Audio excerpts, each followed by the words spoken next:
Welcome, my tarot friends, in yet another episode in our series Under the Magnifying Glass, where we are looking at the Herbcrafter's Tarot.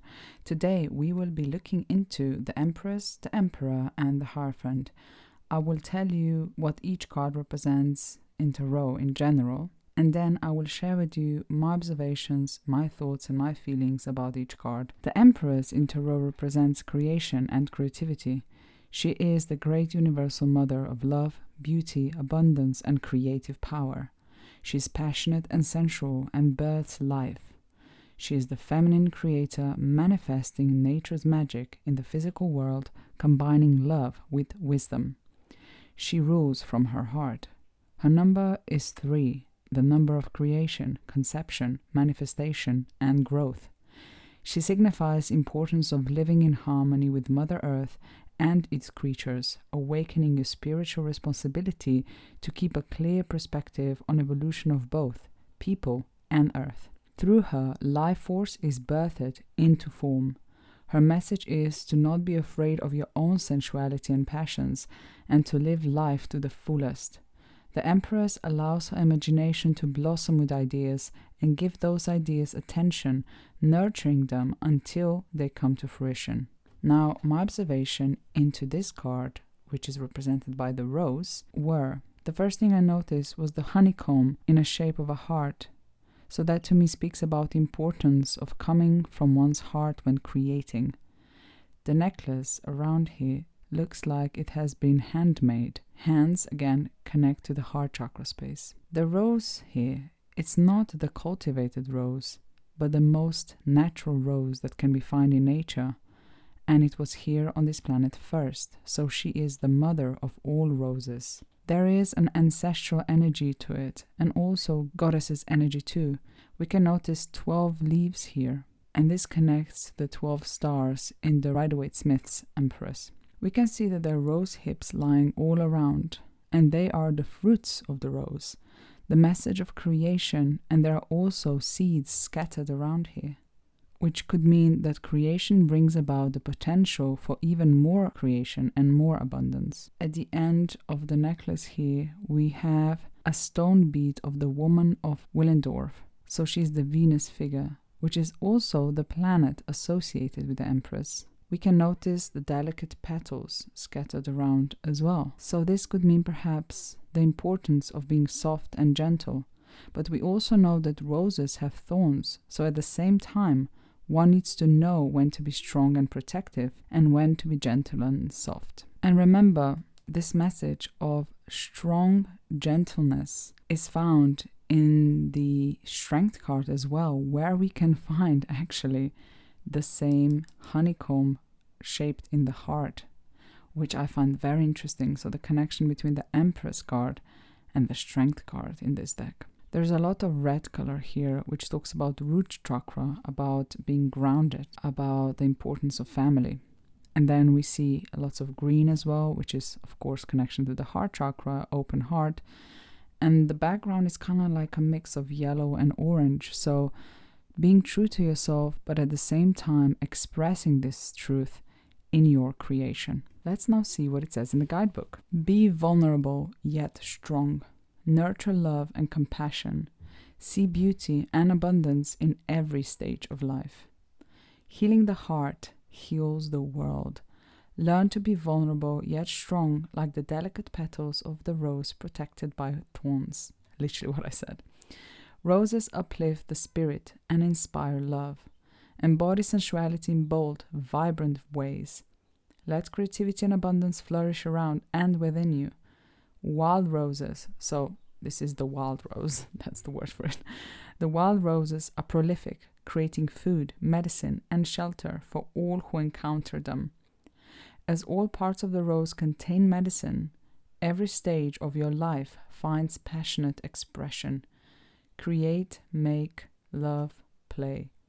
It is a fertile, generative time. Wow. What a powerful Empress card. I really love it. Now let's look at the Emperor. So Emperor in Tarot represent personal power and leadership.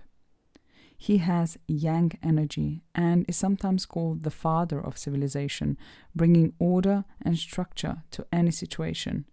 He symbolizes the mature, divine masculine and the universal father principle. Its number 4 symbolizes form, wholeness, boundaries, and also new beginnings starting from strong foundations. He rules with authority, fairness, and courage to move forward for the betterment of all. The Emperor guides you to find your personal power and leadership abilities. He pushes you to question limiting beliefs and patterns that don't fit your principles any longer. He teaches you how to set boundaries and shows you how to empower others in a positive way, and in turn, empowering you. He is full of adventure to explore and travel the world. His gifts are leadership skills, fairness, stability, drive, power, and self-confidence. Now, this is a very positive outlook onto the Emperor card. Sometimes the Emperor is portrayed in a more negative sense, like being controlling, trying to rule over others, or sometimes it is portrayed as war, so trying to grow your empire by force. But I really like how they portrayed it in this deck specifically, which you will see in a moment. So my observations here, the first thing I noticed is how there is borders created by pines all around. So we have 4 borders, but notice also that there is space between borders. So there is like opportunity for growth, opportunity for reciprocity. So the borders are there, but they're healthy borders. They're not totally locked in, which I really enjoy here. We can see that there are 4 lines here using the branches as well. So here, these 4 branches here have 3 pines in each of them. And I'm guessing that this might be connection to our Empress card because it's number 3, right? Yeah, we also can see the 3 little leaves here, 1, 2, 3, pointing up and 3 leaves pointing down. So perhaps this is a message of the fact that the Emperor is connected to divine, so above, but also grounded at the same time, so below, and that's why he's such a good ruler. We can notice the 4 roses petals here as well. And these roses, roses are obviously connected to the Empress card. The color of the petals are yellow, so yellow relates to solar plexus chakra. And solar plexus chakra is all about being true to yourself, knowing who you are, what you stand for, and all you do stems from that. We can notice little 4 houses built here, which perhaps means building your home on or from a powerful source or on a very strong foundations. And the foundation here is the star. So this might be connected to the star card as well, that anything is possible. And he can build anything that he puts into his mind. Now I counted all the pines around this card, and there are 63 pines, and 6 plus 3 equals 9.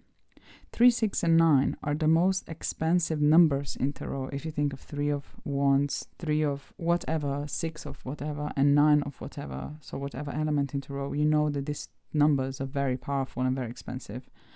And also 6 times 3 is 18, and then if you add 8 and 1, you get a 9 again. So that is pretty cool. Now let's look what it says in the guidebook about the Emperor. Build strong boundaries. A sturdy structure supports abundant growth. Own your authority. A strong foundation and safe environment build a solid future. Hemlock is ideal for framing houses because it is a soft wood that toughens with age. So we again have that softness like we had with the emperors, and then toughness like we had with the emperors and thorns. So it's like they have similar energy. It's like they're yin and yang. It's so interesting how they did this here. Trust your boundaries. They may feel pliable at first, but they will strengthen over time. By creating the conditions for other plants to thrive, hemlock is an important part of healthy ecosystem. See, so he's creating the conditions for other plants to thrive, and this is literally what I was saying about the emperor before at the beginning. Build a reliable scaffolding on which your sacred work can grow. Step into leadership with confidence. Wow. Oh, I forgot to say crafting for the Empress and crafting for the Emperor. So let me say crafting for the Empress first. So arrange rose, thorns, and petals together on the altar to cultivate vulnerability and strength, which is something that I pointed out about Empress in this deck specifically.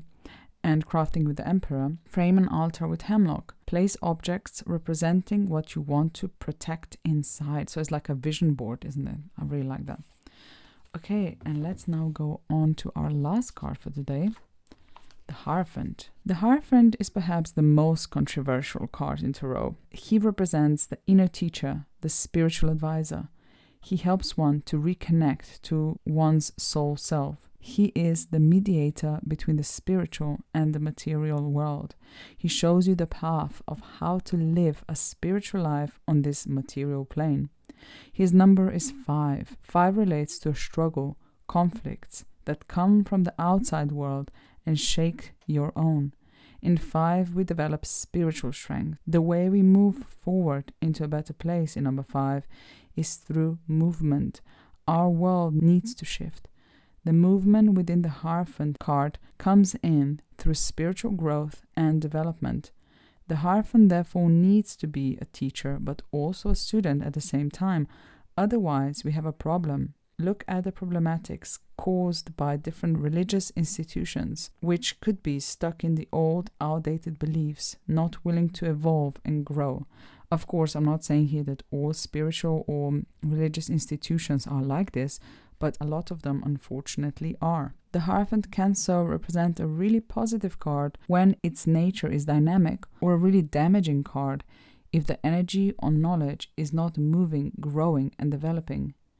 In its best, the Hierophant inspires you to walk your spiritual talk and practice your personal religion or spiritual practices with integrity and authenticity. He asks you to constantly check if your spiritual values are aligned with your heart and soul. Now, my observations about this card specifically. I noticed firstly that there are a lot of purples, deep blues, pinks and greens.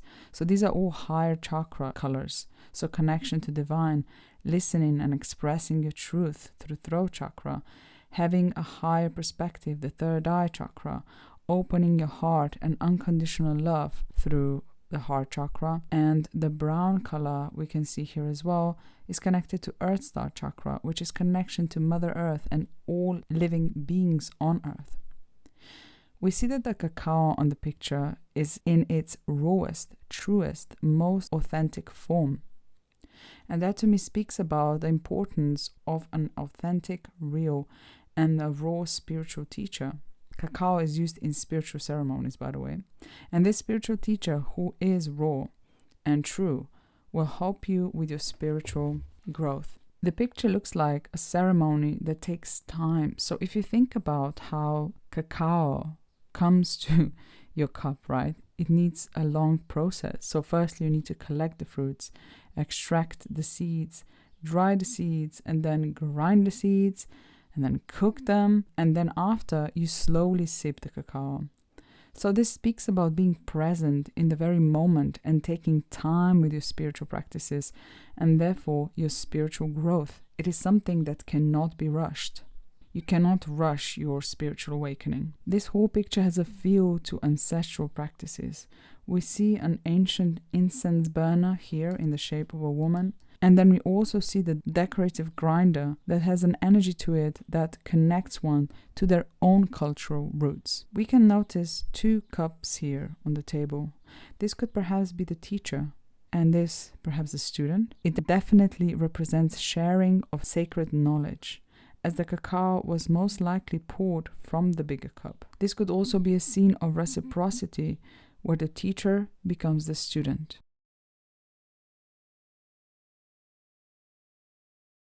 I hope that you learned something new today, and I also hope that you write something in the comments that I haven't noticed, because there is always something that you guys point out that I'm like, oh my gosh, yes, how didn't I see this? Thank you so much for joining me today. I hope that you have a lovely day, night, morning, evening, whatever the time is where you are in this beautiful world right now. I hope I see you again soon. Bye bye.